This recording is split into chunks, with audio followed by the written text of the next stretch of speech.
যে একটা সংগ্রাম সিস্টেমে রূপান্তরিত হচ্ছে,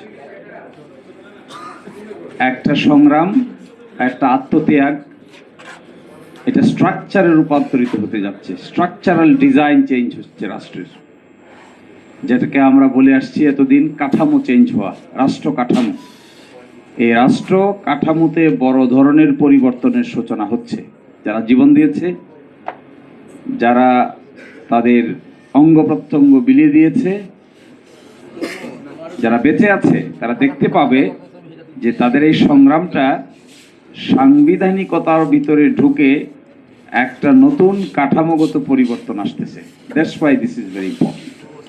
এমন যদি হয়তো সংগ্রাম রাস্তায় করে মানুষ, পক্ষে বিপক্ষে মতামত দেয়, কিন্তু এটা কখনো স্ট্রাকচারাল ডিজাইনে পরিবর্তন আনে না, তখন সেই সংগ্রাম রাস্তায় থেকে যায়, ওই সংগ্রাম আর পরিপূর্ণতা পায় না।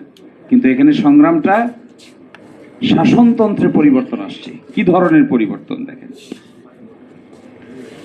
বড় ধরনের পরিবর্তন এসে যাচ্ছে শাসনতন্ত্রে। তার মধ্যে একেবারে মূল নীতি থেকে শুরু করে যে কয়টা চমকপ্রদ পরিবর্তন, যিনি প্রধানমন্ত্রী হবেন তিনি 21 সালে দলীয় প্রধানের দায়িত্বে থাকতে পারবেন না। এই পরিবর্তন বিরাট ব্যাপার। আগে আমরা দেখেছি এক ব্যক্তি প্রধানমন্ত্রী, তিনি দলেরও প্রধান, তিনি হাউসেরও প্রধান, তিনি সরকারের প্রধান, সবই গণভবন। কিন্তু এখন যিনি দলের প্রধান হবেন তিনি আর প্রধানমন্ত্রী হতে পারবেন না।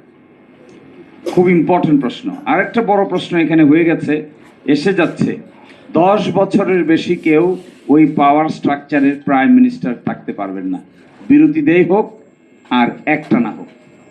বিরাট পরিবর্তন। একবার চিন্তা করেন, যতই অসুবিধাজনক শাসন আসুক না কেন, যত কঠিন শাসকেরই জন্ম হোক না কেন, 10 বছরের বেশি না, 10 বছর পরে তিনি ইনভ্যালিড হয়ে যাবেন। সাংঘাতিক প্রশ্ন। এটা একবার চোখ খুললেই বাইর হয়ে যাবে। এবার যারা প্রথম ভোট দিবে তারা একজন শাসক দেখেছে, 1 টার্ম, 2 টার্ম, 3 টার্ম, কনজিকিউটিভ 15 বছর। কিন্তু এখন যে পরিবর্তনের সূচনা করা হচ্ছে, সেখানে 10 বছর পরে অটো ওই ব্যক্তি ইনভ্যালিড হয়ে যাবে, কনস্টিটিউশনালি বার্ড হয়ে যাচ্ছে। বিরাট স্ট্রাকচারাল ডিজাইন পরিবর্তন হয়ে যাচ্ছে। পার্লামেন্টের 2টা হয়ে যাবে, একটা হয়ে যাবে উচ্চ কক্ষ, একটা হয়ে যাবে নিম্ন কক্ষ। উচ্চ কক্ষ গঠিত হবে, নিম্ন কক্ষের নির্বাচনে যে পার্সেন্টেজ হবে এই পার্সেন্টেজ অনুযায়ী উচ্চ কক্ষ গঠিত হবে। কোনো দল যদি 5% পায়, 5%-এর বিনিময়ে তিনি 100 আসনের মধ্যে 5 জন পাবেন। কোনো দল যদি 20% পায়, 100 আসনের এগেইনস্টে তিনি 20টা আসন পাবেন। কোনো দল যদি 60% পায়, 100 আসনের এগেইনস্টে তিনি 60টা পদ পাবেন উচ্চকক্ষে। তাহলে দেখবেন উচ্চকক্ষে কোনো দলের পক্ষেই এককভাবে সংখ্যাগরিষ্ঠতা অর্জন করা সম্ভব হবে না। ধরেন বাংলাদেশে একটা দল এককভাবে কত পার্সেন্ট ভোট পায়? 30, 40, 45, 42, 43, তাহলে 100-র ভিতরে 43 জন পাবেন তিনি। এর মানে কি দাঁড়াচ্ছে? এটার নাম হবে সিনেট। এখানে প্রস্তাব করেছে এটার নাম হবে সিনেট। নিম্ন কক্ষের নাম হবে সংসদ, উচ্চ কক্ষের নাম হবে সিনেট। তাহলে নিম্ন কক্ষে একটা বিষয় পাশ হয়ে যাওয়ার পরে উচ্চ কক্ষের একজন স্পিকার, ডেপুটি স্পিকার আছে, নিম্ন কক্ষের আরেকজন স্পিকার, ডেপুটি স্পিকার আছে। ওই ডেপুটি স্পিকার উচ্চ কক্ষের জন হবে বিরোধী দল থেকে, নিম্ন কক্ষের ডেপুটি স্পিকার হবে বিরোধী দল থেকে। আর্টিকেল 70-এর ব্যাপারে বলছে 2টা ছাড়া বাকি সব নিজস্ব পার্টির বিরুদ্ধে ভোট দিতে পারবে। স্বাধীনতা পাচ্ছে সংসদরা, সাংসদরা স্বাধীনতা পাচ্ছে, সংসদ সদস্যরা লিবারেটি পাচ্ছে। এক হলো অর্থ বিল, আর একটা হলো নো কনফিডেন্স। এই 2টা ছাড়া বাকি সব জায়গায় দলের বিরুদ্ধে ভোট দিতে পারবে। প্রাইম মিনিস্টারের পার্টির মেম্বার অফ পার্লামেন্ট থাকা সত্ত্বেও প্রাইম মিনিস্টারের মতের বিরুদ্ধে গিয়া আলোচনাও করতে পারবে, ভোটও দিতে পারবে, এগ্রিও করতে পারবে, ডিসএগ্রিও করতে পারবে। যে আমার ভাই যারা মৃত্যুবরণ করেছেন তাদের জীবনের বিনিময়ে, রক্তের বিনিময়ে structural design of the state পরিবর্তন হচ্ছে। সাংঘাতিক ব্যাপার। এইটা যদি প্র্যাকটিস করা যায় আগামী 10, 20, 30 বছর, তাহলে বাংলাদেশ একটা নতুন শেপ নিবে, নতুন একটা কাঠামোগত পরিবর্তন ডেভেলপ হবে। 30 বছর চিন্তা করেন, চোখ বন্ধ করে 30 বছরে 10 বছর করে 3 জন লোক আসছে গেছে। যে লোক সরকার প্রধান সেই লোক পার্টি প্রধান না, যে লোক হলো উচ্চকক্ষে আছে সে লোক নিম্নকক্ষে নাই, উচ্চকক্ষে মেজরিটি এক দলের, নিম্নকক্ষে মেজরিটি আরেক দলের, উচ্চকক্ষে হলে এই 20 জন কোনোভাবেই একমত হতে পারছে না, নিম্নকক্ষে একমত হয়ে যাচ্ছে। এই যে একটা বিরাট বড় পলিটিক্যাল ডিসকাশনের জায়গা ওপেন হচ্ছে, এটা 30 বছর কন্টিনিউ করলে nation will see a new dimension in the political atmosphere. এখন আমাদের ভাইয়েরা রক্ত দিয়েছে, জীবন দিয়েছে, এর কারণ এগুলো হচ্ছে। যেমন ধরেন এখন যে প্রস্তাবটা করেছে, বলেছে প্রথম প্রস্তাব হবে কি, গণভোটের ক্ষেত্রে এটা বলেছে একটা আদেশ জারি হবে। এইটা দেখে আমি খুব আশান্বিত হয়েছি। এটা এখন বসে বসে পড়ছিলাম, এখানে বলা হচ্ছে আদেশটা কে জারি করবে। বলছে এই আদেশ জারি করবে হলো সরকার। সেহেতু সরকার গণ অভ্যুত্থানের মাধ্যমে প্রকাশিত জনগণের সার্বভৌম ক্ষমতা অভিপ্রায়ের ভিত্তিতে এই আদেশ জারি করিল।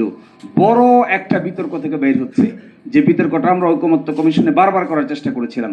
ঐকমত্য কমিশনকে তারা বলেছে সরকারের মূল ভিত্তি 106, সংবিধানের 106 অনুচ্ছেদ। এখান থেকে বের করতে কি যে সংগ্রাম করতে হয়েছে, এই সংগ্রাম এখন বাস্তবে রূপান্তরিত হচ্ছে। এখন আর 106 নাই, এখন এসে কি বলছেন, জনগণের সার্বভৌম ক্ষমতা ও অভিপ্রায়ের ভিত্তিতে এই আদেশ জারি করিল। এখন এনসিপি সহ বাকি সবার সাকসেস হবে যদি ডক্টর ইউনূসের নেতৃত্বে গঠিত সরকার ওই অট্টালিকার বাইরে এসে জনগণকে সাথে নিয়ে এই আদেশ জারি করতে পারেন, তাহলে that will B A real atmosphere. এবং দেখেন আরো ইন্টারেস্টিং, জুলাই জাতীয় সনদ বাস্তবায়ন আদেশ 25, উইদিন ব্র্যাকেট আছে সংবিধান সংস্কার। সংবিধান সংস্কার আদেশ দিয়ে দেওয়া হচ্ছে, এই আদেশটা জনগণকে নিয়ে ঘোষণা করা হচ্ছে, একটা গণভোট অনুষ্ঠিত হচ্ছে, গণভোটে কোনো ডিসেন্টিং থাকছে না, বড় ধরনের পরিবর্তন আসতেছে। গণভোটের মাধ্যমে হয়ে গেলে এগুলো সংবিধানে ঢুকে যাচ্ছে। নতুন পার্লামেন্ট হবে, তার দুটো পাওয়ার থাকবে, একটা হবে সংবিধান সংস্কার সভা নাম, যে নাকি কনস্টিটিউয়েন্ট পাওয়ার অ্যাসেম্বলি হবে, পাওয়ার এক্সারসাইজ করবে, আর একটা হবে সাধারণ পাওয়ার।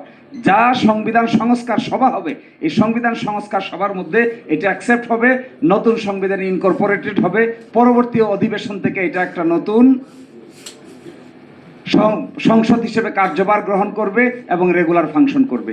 প্রথম পার্টটুকু কনস্টিটিউয়েন্ট অ্যাসেম্বলি সংবিধান সংস্কার সভা হিসেবে যে দায়িত্ব, এটা এখানেই শেষ হয়ে যাবে।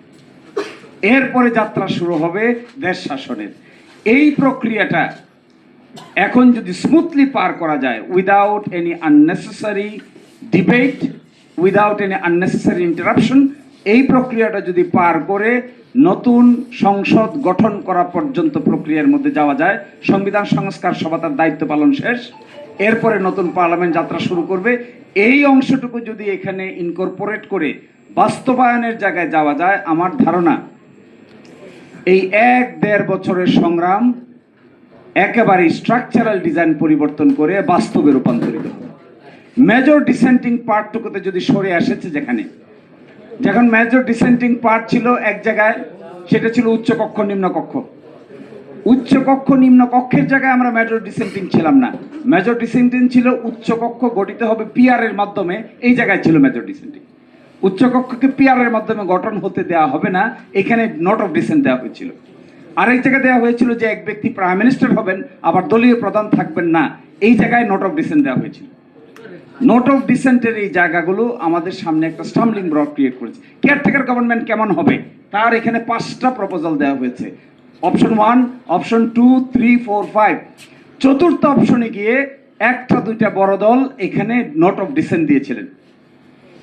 এই নোট অফ ডিসেন্টটাও এখানে থাকছে না।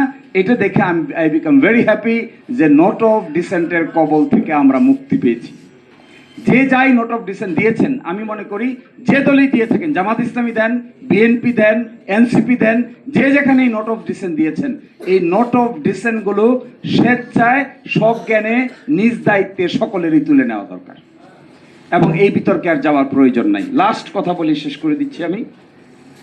সবচাইতে ইন্টারেস্টিং মনে হয়েছে একটা কথা, আপনি প্রশ্নটা কিভাবে যাবে, আপনি কি জুলাই জাতীয় সনদ বাস্তবায়ন আদেশ 25 এবং ইহার তফসিল 1-এ সন্নিবেশিত সংবিধান সংস্কার প্রস্তাব সমূহের প্রতি আপনার সম্মতি জ্ঞাপন করিতেছেন কি না, এই হবে গণভোটের সাবজেক্ট ম্যাটার। যারা হা হচ্ছে তারা হা বলবে, যারা না হচ্ছে তারা না বলবে।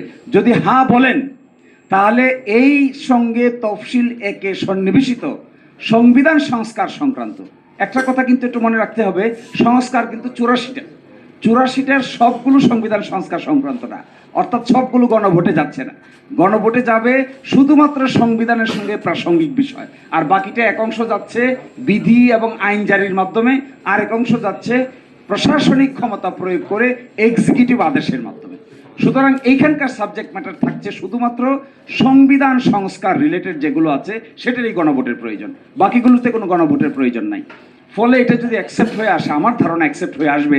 এখন একটা বিতর্ক আছে এখানে, সামনে ওই দিন হবে নাকি আগে হবে। আমরা বলেছিলাম আগে হোক, আগে হওয়া উচিত, এবং এখনো যতটুকু সময় আছে একটা ভোটের সঙ্গে আরেকটা ভোটকে মিলালে এটা তার গুরুত্ব হারিয়ে ফেলতে পারে। এটা মেজর একটা বিষয়। আমরা মনে করি, এখনো মনে করি এটা আগে হওয়া উচিত। এখনো নভেম্বরের এন্ডে এই রেফারেন্ডাম অনুষ্ঠিত হতে পারে, আর ডিসেম্বরে প্রথম সপ্তাহে যে শিডিউল ডিক্লেয়ার করার কথা বলা হয়েছে সেটাও হতে পারে, আবার ফেব্রুয়ারি মাসে যে নির্বাচন অনুষ্ঠান হতে কথা বলা হয়েছে সেটাও হতে পারে। কিন্তু অতীতের যে সমস্ত গণভোট হয়েছে সেগুলো গণভোটের দিন ডিক্লেয়ার করা থেকে 21 দিন, 19 দিন, 29 দিন এই সময়ের ভিতরে হয়েছে। ফলে আজকে হলো অক্টোবর মাসের 28-29 তারিখ, নভেম্বরের শেষ সপ্তাহে এরকম একটা গণভোটের আয়োজন হতে কোনো আপত্তি থাকার কারো কথা আছে বলে আমার কাছে মনে হয় না। কারণ everything is ready, everything is prepared. এখানে কোনো ক্যাম্পেইন নাই, এখানে কোনো বাড়তি কিছু নাই, শুধু ব্যালট বাক্স যাবে। এখানে পক্ষ বিপক্ষ নমিনেশন নাই, উইথড্রয়াল নাই, মামলা নাই, পক্ষ বিপক্ষে হাইকোর্ট নাই, সুপ্রিম কোর্ট নাই। ভেরি ইজি জব, চাইলে এটা করা যায়। ফলে আমাদের কথাটা এখানেই শেষ করে দিচ্ছি। এনসিপিকে আমি ধন্যবাদ জানাচ্ছি যে আজকে তারা এই আলোচনাটা করেছে। আরেকটা ধন্যবাদ জানাচ্ছি